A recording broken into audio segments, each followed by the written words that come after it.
Good evening, good afternoon, good morning from wherever you may be joining us today for this episode of the Africa Football Business Show.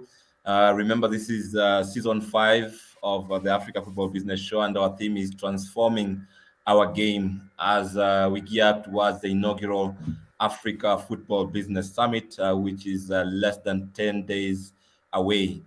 Um, this evening, we have two outstanding professionals in the football sports space, and we are happy to have with us Sarah Solemale, Senior Governance Manager at FIFA, and Dev Kumar Parma. I'm sure it's a common face now here on the Africa Football Business Show, but nonetheless well appreciated. Principal Director at Parmas. So before we go ahead, just a quick mention to our sponsors, our partners who make this possible. That is OTB Africa, Parmas. And we're also happy to welcome two new partners for this particular episode, and that's the Sports DAO. More on this later, as well as ISD Law Business School. So thank you very much to our supporters, and we look forward to a great show. So just to begin with, maybe I'll just introduce my guest briefly, starting with Sarah Solemale. Sarah is a sports lawyer and governance expert from Paris, focusing on football diplomacy. Since 2013, Sarah has been working at FIFA in Zurich. She first started in the player status department as legal counsel in charge of transfer of players and contractual disputes between football stakeholders. She also represented FIFA before the Court of Arbitration of Sport, that is CAS, in her capacity as litigator. Since 2018, Sarah has been in charge of governance-related matters, often acting on the African continent to ensure the implementation of good governance principles for the betterment of the governance structures of FIFA member associations. So that's why we have Sarah here with us today. She also observes elections of FIFA member associations on the African continent and deals with crisis management in the relevant association. In this context, Sarah has joined the Executive Master in Sports Governance, delivered by the UEFA Academy and CDES, in order to explore ways of anticipating key challenges and exploit current and future dynamics on the African continent.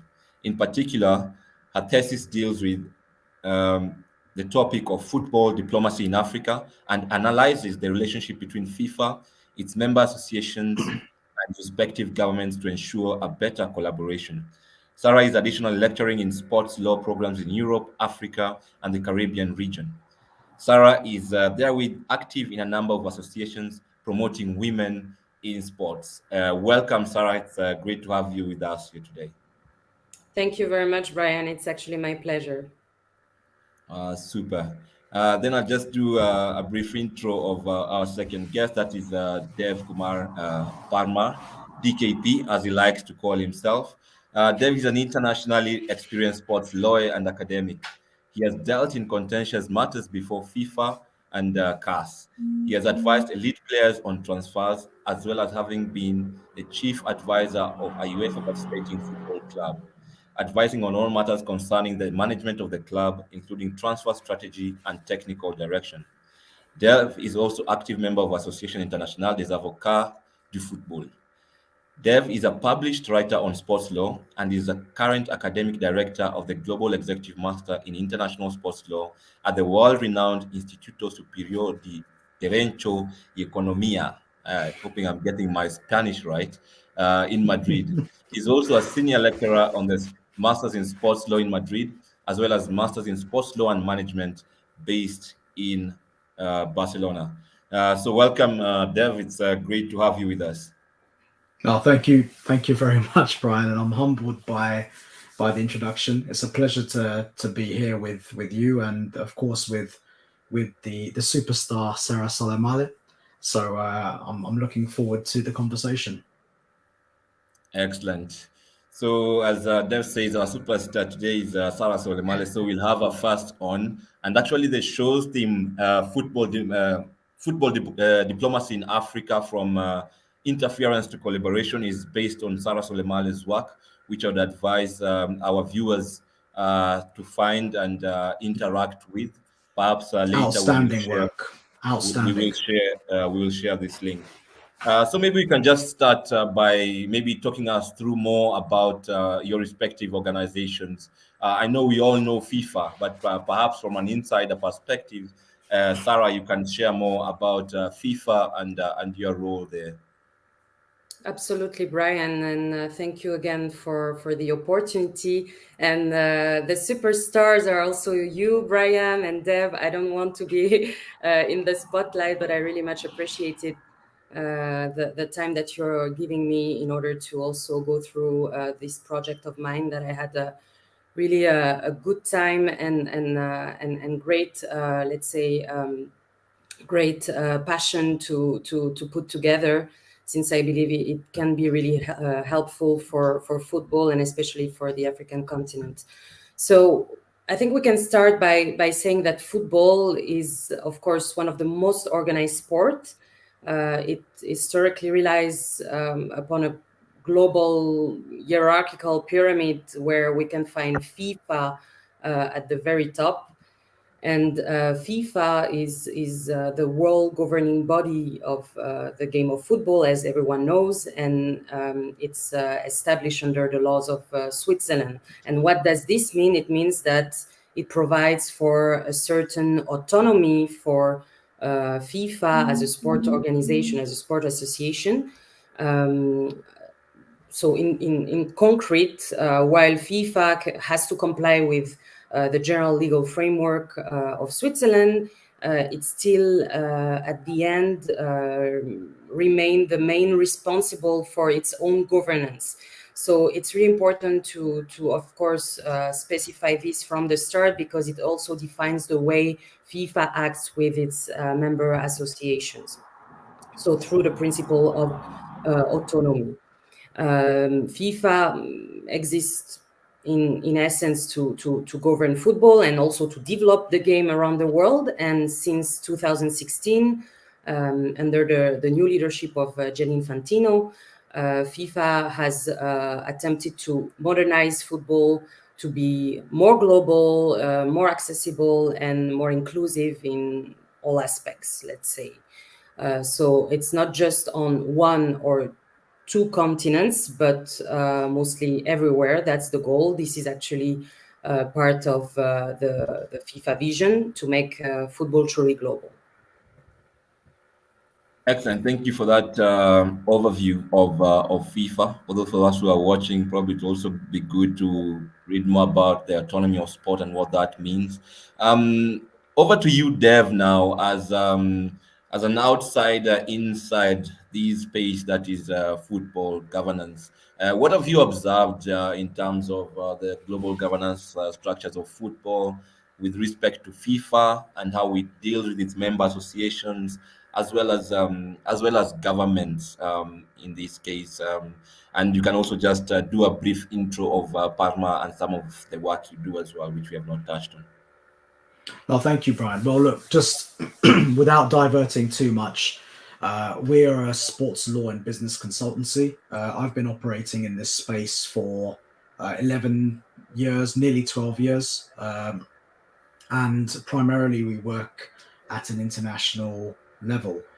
So a lot of our engagement, whether it's within the judicial bodies of FIFA, whether it's against FIFA at CAS, we have a lot of engagement with FIFA. We have a lot of personal relationships with people that are working there, and therefore we have exposure to the extent that we have a strong understanding of how the governing body for football across the world operates. There are certain things that, as private practitioners, we can say that we agree with, that we appreciate, and there are certain things as private practitioners we can look at and say maybe could be done better or could be done differently. One can put it that way. But I think Sarah rightly pointed out the raison d'être for FIFA. All in all, it's doing a good job, and we can never ever lose sight of the fact that we've got 211 member associations. So we're never going to have universality in terms of agreement. We're never going to have a complete consensus. There's always going to be differing views. But all in all, FIFA's done a good job. It's doing a good job. And with FIFA 2.0, as is colloquially referred to after the current president, Gianni Infantino, came in, we have seen visibly an increase in terms of the transparency and accountability that FIFA is seeking to be a part of. But like everything, it's not perfect, and sometimes the way the organization handles things could be changed.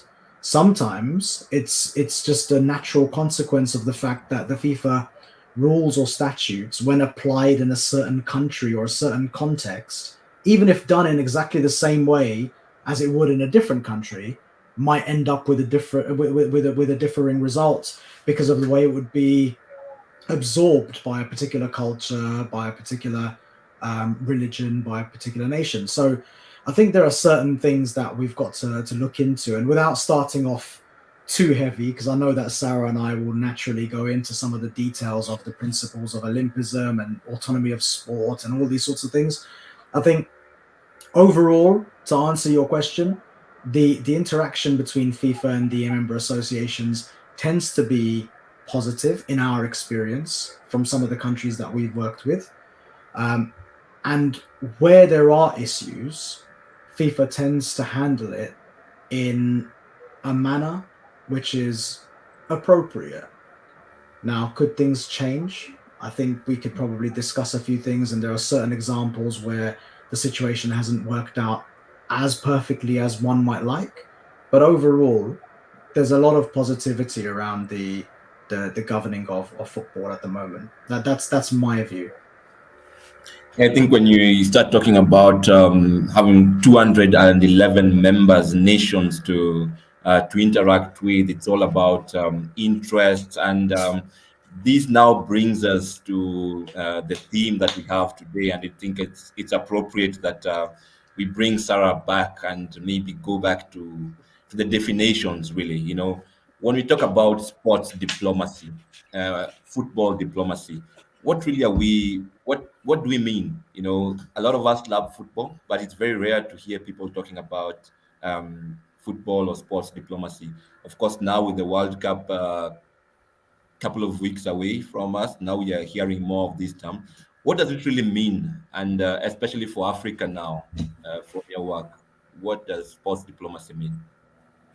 Well, I think from my perspective as being in the at FIFA in the world governing body of football, I would picture sport diplomacy as being relatively a new term, which I still believe describes an old practice, which is essentially the use of sport to realize policy goals and to help bring positive social change.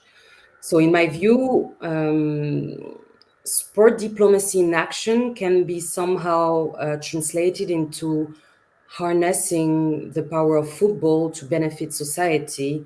And this can be done at our level at FIFA through key strategic partnerships that can also benefit some of our region, especially the African continent. And I believe that, of course, this topic has become a highly important one, and that's why we keep on hearing it in the past few years, because it deserves a specific focus to actually secure its permanent assimilation, especially by the African continent, which, in my view, has probably not yet fully grasped the benefit of sport diplomacy. FIFA has certainly grasped this concept, in my view, and a key goal of its vision to make football work for society can be translated somehow in a few examples. For instance, we have the Football for School program. It's a program run by FIFA in collaboration with UNESCO, and it aims to contribute to the education, the development, and the empowerment of millions of children. And it seeks most specifically to make football more accessible to both boys and girls by incorporating football activities into the education system in countries. And this, of course, requires the partnership of relevant authorities and stakeholders. And here we speak about Ministry of Sport, Ministry of Education, the relevant member association in the country targeted by FIFA. So the program focuses mainly on life skills and also competencies through football. And somehow it also contributes to the UN Sustainable Development Goals and other of its priorities.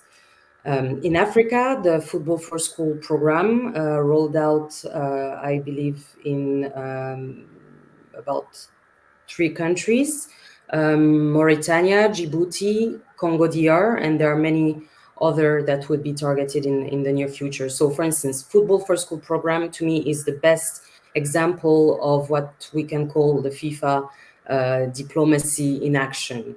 The FIFA Foundation as well is a really good example. Once a year, for instance, it invites well-established NGOs to apply for funding to use football to address social issues that impact underprivileged communities. And then the certain project is taken care of in the context of the FIFA Foundation. And there are many nice results that we can witness since the start of the FIFA Foundation. So those are concrete examples that actually show how FIFA somehow has practiced the football diplomacy, as we like to call it, with its member associations and the relevant governmental authorities. Excellent. So it's about using football to advance good. There is trade, education, even in terms of building our brand as nations. But you rightly point out that Africa and African nations or member associations have not grasped this concept of sports or football diplomacy fully, which means we are not leveraging football to the extent to which we should. And there are reasons for these, and these are some of the things we want to talk. We want to talk about today. For example, we know, maybe you can say, pre 2016, FIFA in itself internally faced a lot of challenges in terms of its own governance structures, and therefore was not also exercising its diplomacy fully. But things are changing, things are improving. It's very, very positive. So maybe you can just, I think you have already outlined this, but in terms of bettering relationships with its member associations, especially in Africa, and we know we've had issues in Africa. I think at the beginning of last year, there was member associations, I think 11 of them, that were either under normalization or banned, this kind of thing. It's how does FIFA help to improve this space? I know some of it is the way FIFA deals with the member associations, and also it's the way the member associations conduct themselves. So how do you think these could be improved, especially in Africa, the focus on Africa? It's actually a really good question. I think it first of all start with the realization that the framework of the football ecosystem is increasingly ever changing. And this implies that successful organizations such as FIFA must constantly monitor its environment and also adjust its strategy to match the changing context. And especially with, I believe, the internationalization of markets, which has impacted somehow the traditional concepts like autonomy of sport, pyramidal structure of football. We see other active stakeholders more, let's say, unconventional, that now seek a higher involvement to play their part. And being aware of this, FIFA, I think, has committed since the past couple of years, since 2016, to building stronger alliances, especially within its member associations. And this is in every part of the world, not only in Africa, but it's based on the idea that it's better to engage than exclude, because this is how we somehow achieve real and long-lasting change. To do so, my team, the FIFA Member Associations Governance, together with the Member Associations Division, which include also other departments, are, I believe, essential to fostering better relations with our member associations. For that, we're in concrete the primary contact point for the 211 member associations of FIFA, and we are the main pillar for the implementation of the FIFA development program called Forward. For instance, we support all of our 211 member associations to develop the game through logistical, financial, and human help in the context of various programs. But it is true that in order to do all this work, we also have to make sure that their concerns, their problematics, and their challenges that they bring on board can find solutions. And through my department, we ensure that not only development is being put at the top priority of our national member association, but a preliminary step is also taken to ensure the development, let's say a long-term development program is being possible. And this preliminary step is actually embodied through the setup of governance structure, solid governance structure, or the betterment of this governance structure. We speak about good governance, but I'd like to speak about better governance, because in some instances, some federations have actually the tools of a good governance. It's just they need to implement it and they need to enhance them.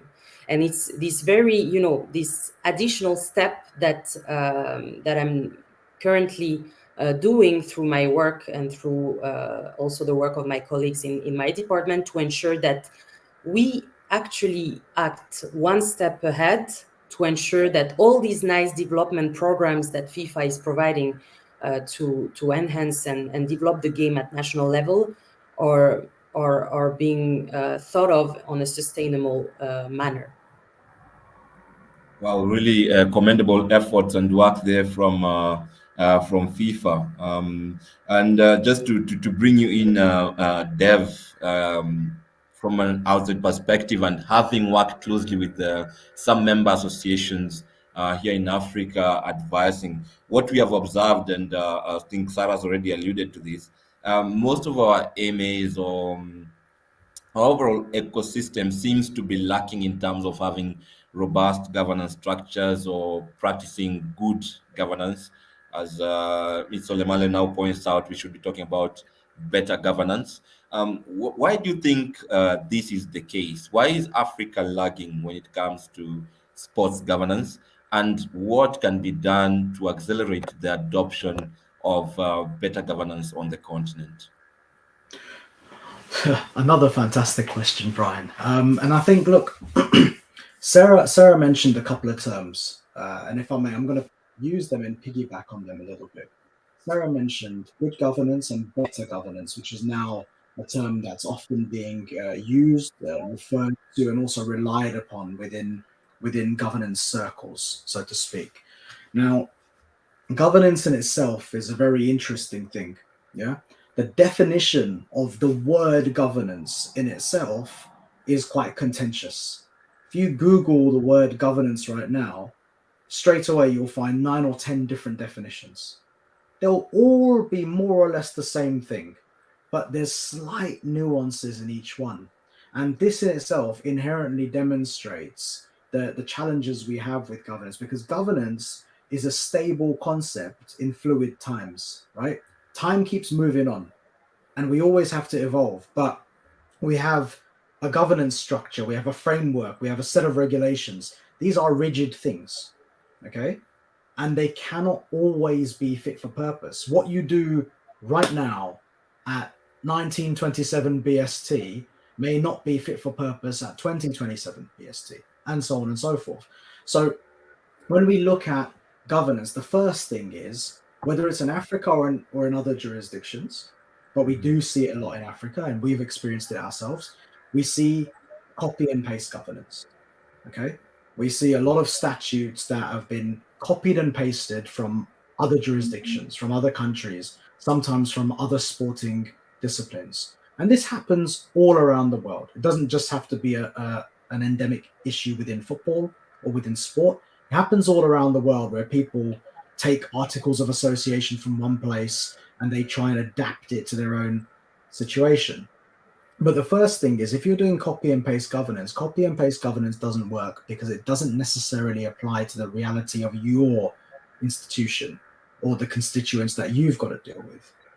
Second of all, once you put in a framework or a set of statutes or laws or bylaws or whatever it might be, you've still got to actively address them, apply them, take note of them, enforce them, and where necessary, move to adapt them. Right? We can't just put that down and say, right, job done, we've got our statutes, we're well governed. And Yeah, unfortunately, this happens allow me. quite a lot. Yeah.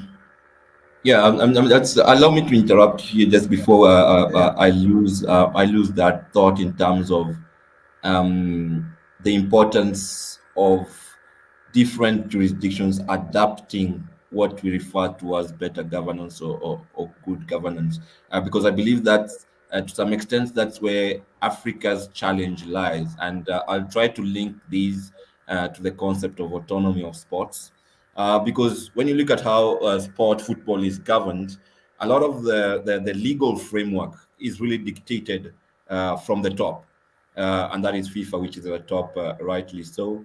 And what they have done is that they have limited the participation, for example, of national legal structures from getting involved in sports matters.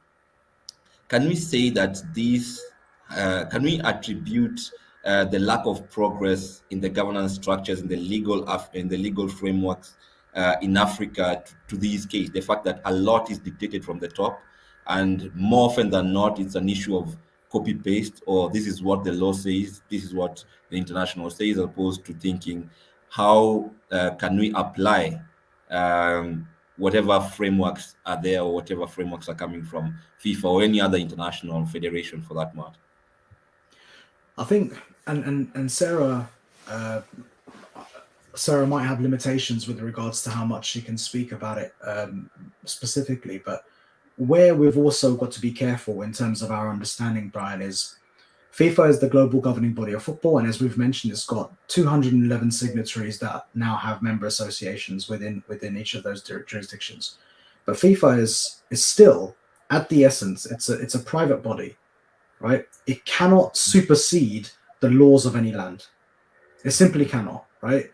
As much as it wants to influence and to control the way football is governed around the world, and I agree with the perspective of having universality in terms of rules and regulations and the way this is all going to be applied to everyone around the world. FIFA is not in a position where it can supersede legislation in England and Wales, or legislation in a state in America, or whatever it is. The same way any other private organization wouldn't be able to do so. So for me to simplify it and to say, right, we're only doing what FIFA tells us to do is quite crass. There is an onus that needs to be taken at ground level by all of the member associations, because yes, you're correct. The FIFA statutes will dictate what you can and cannot put in, but then you've also got to adopt your own laws, and then you've also got certain principles of autonomy that you have within your own land to ensure that you can regulate football, you can govern football within your own jurisdiction in the appropriate way. So to simply point a finger at FIFA and say we're only doing things because FIFA tells us to do it, I think it's quite it's quite a naive way of putting it, and it's also, in fact, a dereliction of good governance principles in itself, because you're not being accountable, right? You're simply pointing the finger at someone else and saying, right, it's only because FIFA tells us to do it this way, that's why we handle it. So I think we have to be careful with regards to how we understand FIFA's role. Yes, they've got a supervisory role over the entire globe. However, they also have limitations, and where those limitations come in, the member associations themselves and the national laws within those countries would come into play. Good stuff. Yeah, Well, yes, yeah, I welcome, think. Sarah. You can add on to that. Sure. Yes, thank you very much. I think what Dev said is important. I will add, let's say, the institutional perspective, but that is still somehow not really clashing with what Dev said. I'm just nuancing it. So it's true, FIFA is at the apex of the football pyramid, and let's say the entire way of running football as other sports run their own sport is actually dictated by the IOC and the Olympic movement. And it's based on the IOC's principle of autonomy of sport, that all sports somehow also embrace this principle to ensure that, whatever activities their governing bodies or their sport might do, the main principle is always complied with. However, this concept has been somehow interpreted in a very literal way, that is in Africa or in other parts of the world or in other sports as well. And what the IOC has somehow developed together with a governance expert from Switzerland called Jean-Loup Chaplet, they nuance a bit this concept, and now they speak more about negotiated autonomy of sport. This means by saying negotiated autonomy, with whom do you negotiate this autonomy? With the authorities of the land on which you have to set up your association, your sports association.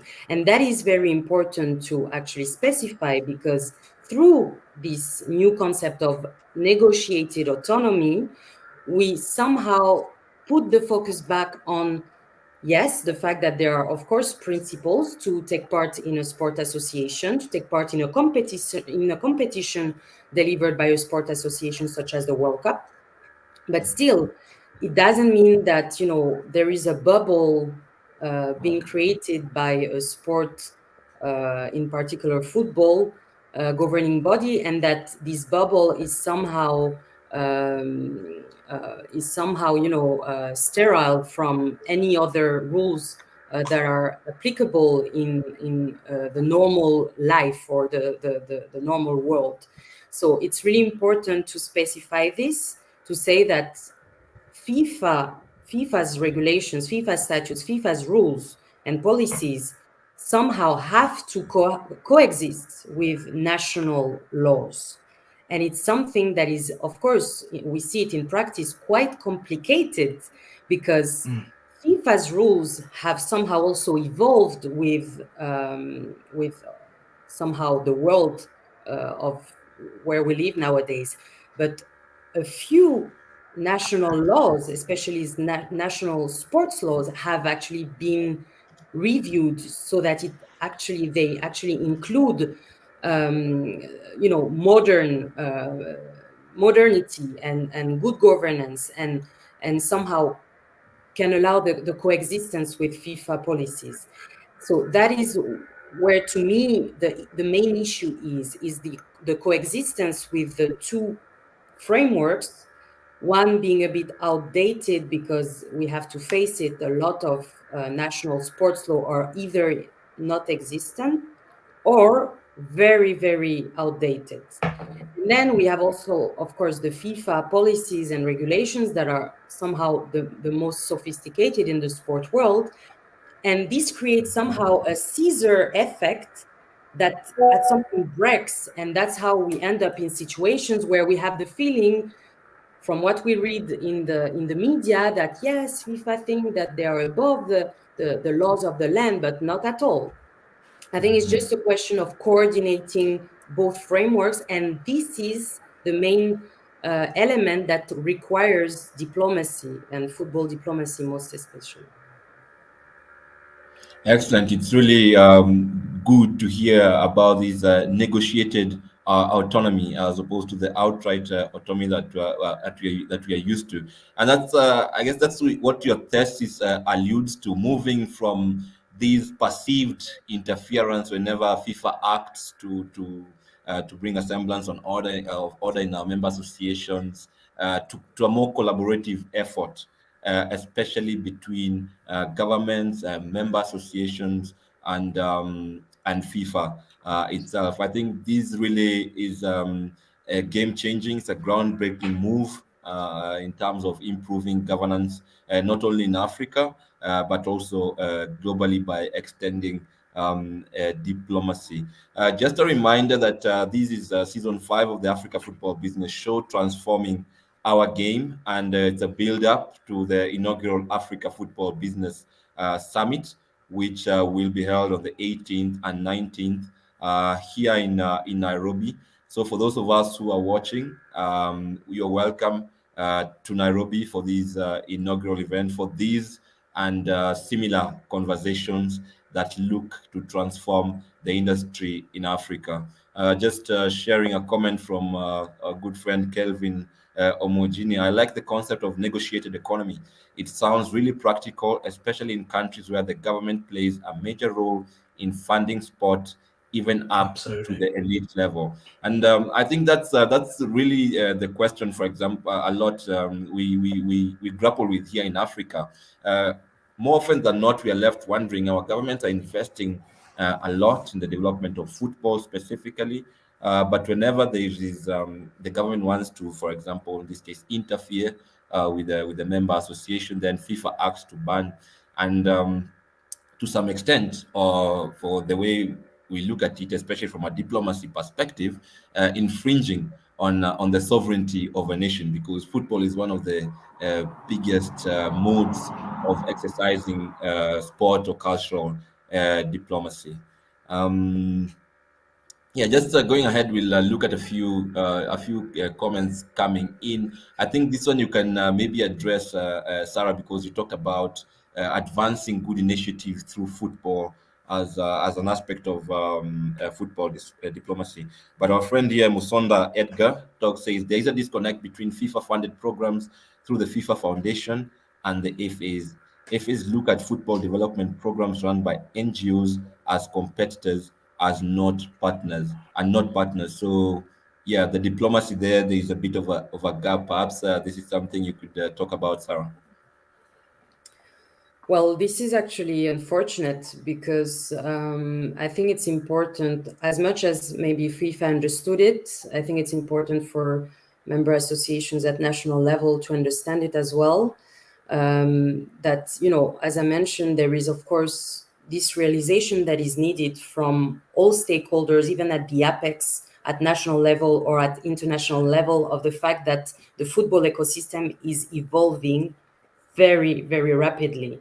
And this implies somehow that, a strategy that was implemented maybe 1 year, 5 years, 10 years ago is no longer efficient nowadays or in the near future.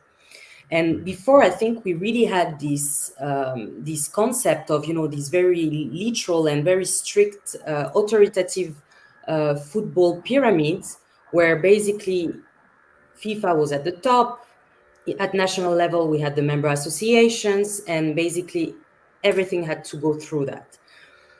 It's important still to specify that member associations have the duty to govern the football, the game at national level in order to be a member association of FIFA. However, this doesn't mean that partnering with NGOs at national level to improve the game at national level is forbidden. It's actually, to me, it should coexist. It should be somehow complementary, and there shouldn't be a perspective that if an NGO is doing a lot, then the member association should feel that this is a competitor. At the contrary, actually, in the contrary, the member association should invite somehow the NGO that is doing a lot and see what could be the room for partnership, so that work can be done together. We cannot expect from a member association at national level to be perfect and to do everything. But what we definitely have to expect from a member association is to be open for partnership and to employ diplomacy for, let's say, one common goal that has to be the development of the game altogether. Excellent answer there. I think that's a clear message to our member associations in terms of, and also these NGOs as they're looking to work within the football space, to work towards a more collaborative diplomatic approach, so that we are all striving for the good of the game and making it truly global. I have a question. I think I'll run this to Dev before I field another one to you, Sarah. I'm not sure I get the first part very well, but it says from Francis Maconese, the theme of the compliance summit was beyond best practice. Do you think Africa we have reached best practice, and if not, how do we measure and improve our compliance and governance? I think he's referring to a particular summit, but Yes. yeah, and I It's don't know the about this. FIFA Compliance Summit that recently took place in Costa Rica Mhm. last month. Thank you Okay. very much, Francis, for your question. I think to reach best practice, you need to go one step before and understand Exactly. what's the cause, the root of let's say the problem. I think in a lot of African member association, but not only in Africa, but since we speak for the African continent, I think in a lot of them, I think the root of the problem is probably poor management and leadership. And this is somehow linked also to the fact that sport is probably not considered as a fully professional industry, but more like a leisure business, or a more purely amateur sector, where professionalism is not the operative word. So this goes back again to sport diplomacy. Both are somehow intertwined. Governance, good governance, and sport diplomacy. I think as long as this will not be fully grasped by the highest authorities in the country, it's going to be complicated to somehow create a silo of good governance, best practices in compliance that will nurture itself, that will be nurtured on its own.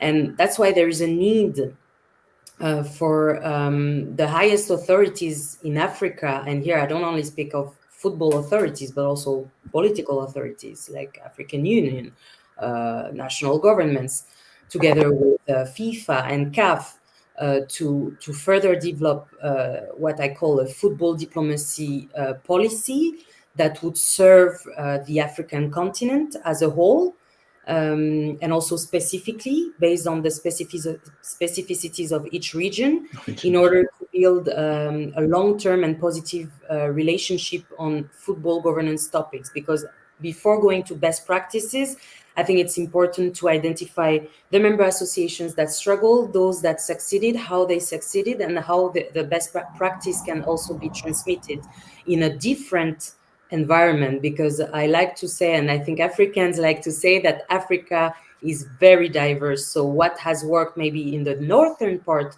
of Africa might not work in the sub-Saharan region of Africa. So it's also this analysis that needs to be done.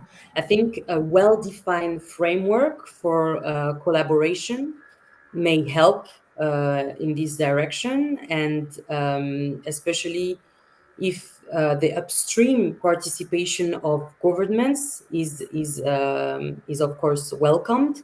This would of course prevent crises, and would help the work on identifying the best practices. I actually provide further in-depth ideas in my publication on football diplomacy in Africa. And Brian, I invite you to actually maybe contact Francis to provide him with my work. Yep, I will. I will do that. Thank you very much for that. And we have another question from rather something you can comment on regarding negotiated autonomy and how it has worked in Germany and France. Concerning Germany and France has implemented a negotiated autonomy approach, and how effective or not it has been. So maybe Sarah, you can share more about this from our good friend Kairan Noor. Thank you, Karen. Well, I'm not sure I'm the best to speak for Germany, because I have no roots from Germany. I have no work in collaboration with the German Football Federation or any German organization. So even though I'm based in Zurich, which is Switzerland, and that is the German-speaking part of Switzerland, I'm not really familiar with Germany, I must say. So I might speak only for France in this respect, if this is fine. I believe that France is a good example, but also, in both ways, in the positive and negative side of, how this negotiated autonomy works. And this in particular is good to understand for the French-speaking countries in Africa, that I believe, when I had to skim through their sport legal framework, so there I really speak about the national sports laws outside the federations, and really advocated by the ministries of sport and the country itself. I could see that there was strong inspiration from the French laws on sports and the French system. And this is exactly what I think Dev said at the beginning of this session. There was, I think, a copy paste that was made based on the French system, or let's say a strong inspiration that was taken from the French framework, but which somehow no longer is in place in France, and somehow doesn't work in French-speaking African countries. So this is where, to me, there is, of course, an evolution, a reform process that needs to be done by the French speaking countries, in my view, in my humble opinion. And on the side of France, on the sport level, I think there is this negotiated autonomy with still a strong, let's say, strong root with the government that is not seen with the Commonwealth countries, for instance, where the autonomy and the freedom is really given to the sport bodies. In France, and I think that's how the French-speaking countries in Africa maybe have this inspiration, is that in France there is also this strong, let's say, governmental touch that is felt at sport level. However, I think in France there is still somehow um, consultations, negotiations, and collaborations that is prevalent and upstream before any, let's say, crisis arose. So this is what has to be worked upon, I think, in Africa. But I think there is a need also to somehow distinguish and separate from the inspiration from the French model that dates back from the maybe 19th or 20th century. Excellent, Sarah. Thank you very much for this question. Also, thank you for our viewers for their comments, questions. We are running out of time, and I would like to bring this to an end. Maybe Dev, you can talk about in your experience, what do you think needs to be done? Sarah has talked about a lot what needs to be done from FIFA and how it deals with its member associations and countries. But now internally with our member associations, at least the ones you have dealt with, what are some of the improvements they could make? What are some of the goals they should work towards in order to ensure, which is even more important, that internally they become better governed institutions that are ready to exercise their diplomacy for the betterment of the continent's sports? Well, thanks, Brian. And what I'll do, if I can, is I'll interweave into my answer a couple of references from our brother Francis Makwaneze, who also asked the question, and I've just noticed a comment from Anwen Wheely and Denge. If I can, I'll try and weave some of these things in.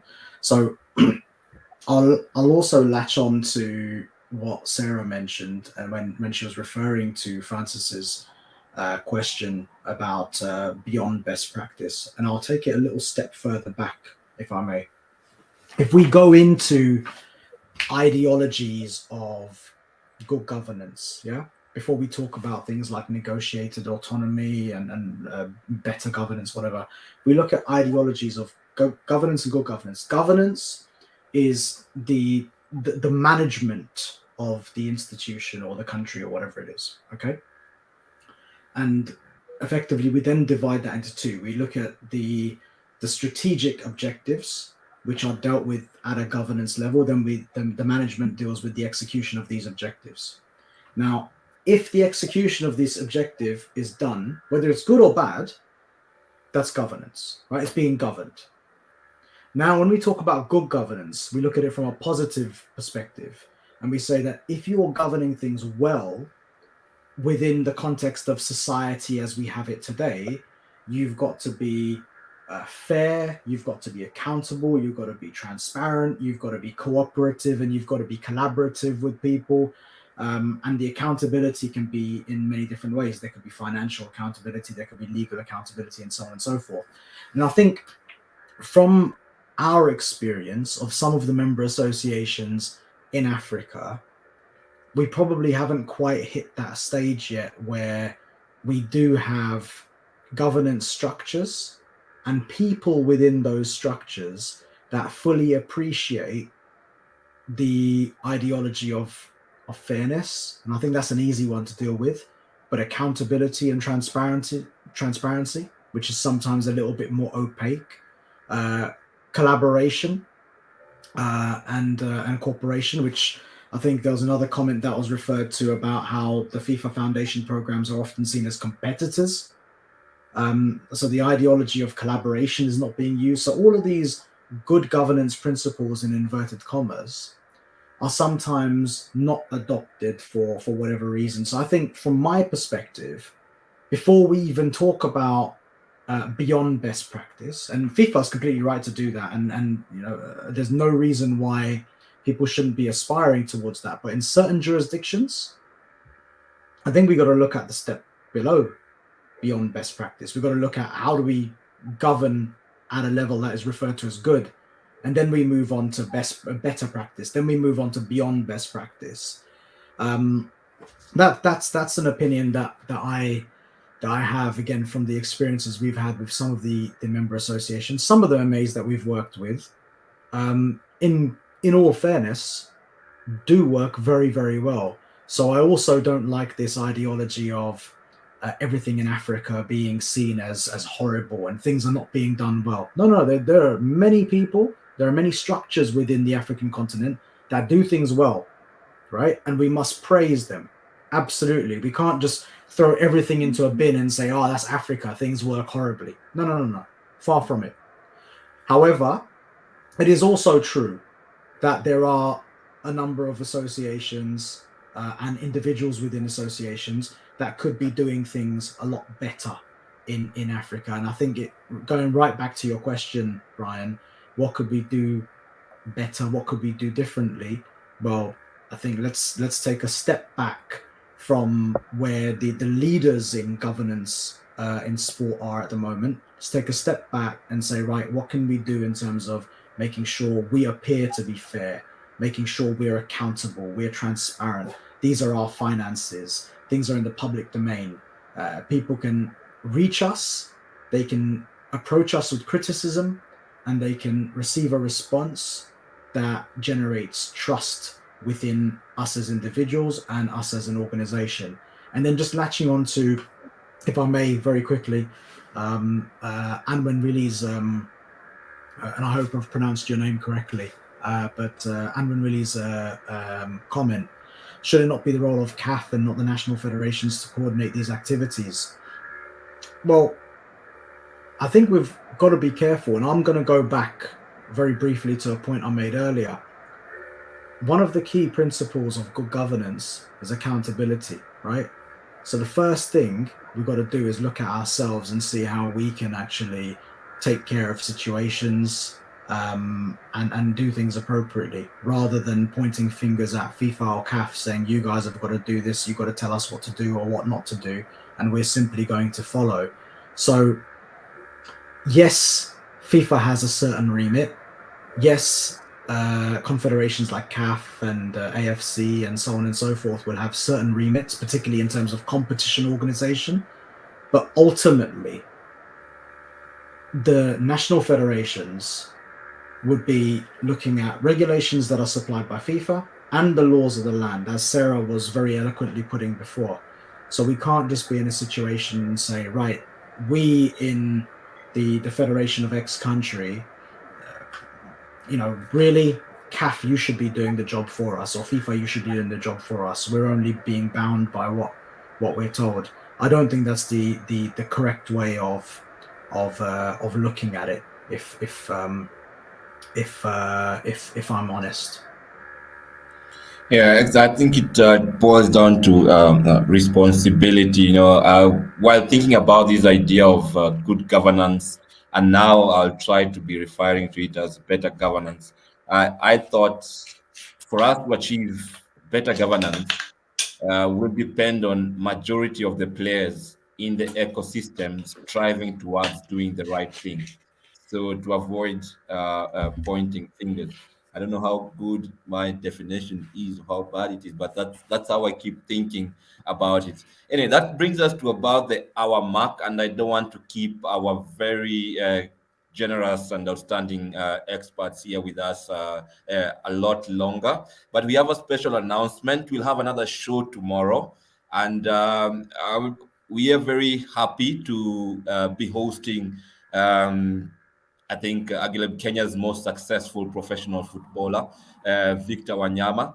So tomorrow at the same time, 9 p.m. East African time, 8 p.m. Central Africa, 7 p.m. Western Africa, we'll be hosting former Tottenham, now currently at CF Montreal in the MLS, here for a special session, the big interview with Victor Wanyama. So for those who are joining us today, please join us again tomorrow, and feel free to spread the word. And yeah, we'll try and wrap up the show now and ask our guests to give their concluding remarks. I think we'll continue with you, Dev, and then Sarah Solemale, our star player for tonight, will wrap things up. Oh, that's the appropriate way. I'll set up the assist, and then Sarah should score the wonder goal. So Exactly. no, look, I think first, thank you very much for the invitation, and it's a pleasure to be speaking alongside Sarah, who is an extremely prominent name in this sector, and I'm very glad that we're seeing a number of comments from people asking her about her work, because her work is a seminal piece in this space. So if you are interested in this area any further, please look no further than Sarah's work. So I think it's important to highlight that, Brian, and I hope you don't mind me saying so.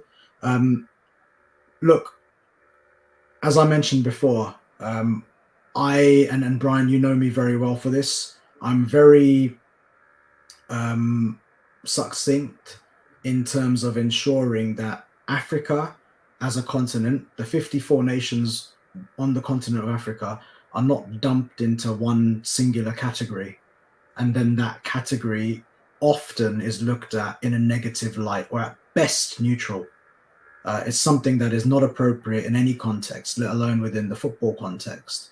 And I think it's important to highlight that from a governance perspective, there are some very good examples on the continent. However, if we're talking about raising the minimum level in Africa, and this also applies to South America, to Europe, yeah, let's never forget it applies to Europe also.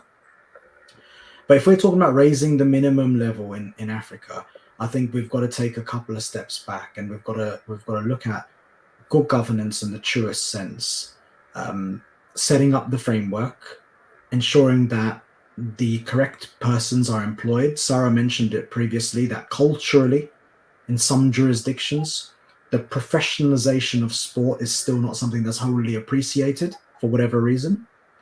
And therefore, ensuring that people are educated in order to enable the professionalization of sport within their jurisdiction, and then employ the appropriate people within each institution, is something that would significantly assist. And then we've got to take things stage by stage, step by step, in order to build an institution and build an ecosystem that embraces society today. We have to be quite pertinent in ensuring that we look at governance as a stable concept, but remember that we are in fluid times. We've always got to be on top of what society dictates at that moment, and how our governance principles apply to the reality in 2022. Not, I think Sarah used the example for some of the Francophone countries like 50 years ago or whatever it might be. So that would probably be my closing comment. If you're interested in this area, please follow Sarah Solanale and read her work. And in addition, let's not dog on the entire continent. There's a lot of good examples here that we should be proud of, but let's also work together to raise the minimum level in Africa. Super. Thank you very much, Dev. Football diplomacy in Africa, from interference to collaboration. Sarah Solemale, please. Thank you very much, Dev and Brian. And indeed, I want to also finish on a positive note, because it's important to showcase those great examples of good collaborations between FIFA, between the governments, and between the member association itself. And in the context of my thesis, I think I've showcased a few examples that can be very inspiring. and insightful for some member association that might, require, some sort of inspiration or guidance in order to start somewhere. Where I would like to, of course, conclude, it's to say one thing, that sport organization, FIFA included,